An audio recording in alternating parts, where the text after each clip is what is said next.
Alma, ayaw ko makulong. Tulungan mo ako. Kuya, tutulungan kita sa abot ng makakaya ko, pero wala sa mga kamay ko yung desisyon kung makukulong ka o hindi. Nasa korte magsasabi nun. Ito na ang kapera sa lahat ng nagawa ko sa'yo, Alma. Nagsisisi na ako. Sorry! Buwisit ka! Tama na sabi!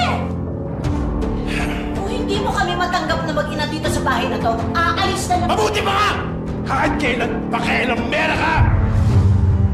Ayaw ko nang makarinig ni isang salita sa'yo. Tumahimik ka na! Kung di tatama ako sa akin! Hindi na kita kapatid. Hindi na kita pamilya. Akin mo! Diyan ka hanggang sa mamatay ka. Dapat, noon palang pinaniwalaan kita. Mas kinampihan ko pa si Dolores. Ayun. Niloko ako.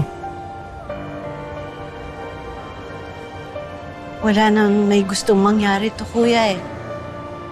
Minsan sa labis na pagmamahal, nabubulaga ng isang tao sa katotohanan. Masyado ako naging mayabang. Dapat, noon pa lang, nagpakumbaba na ako.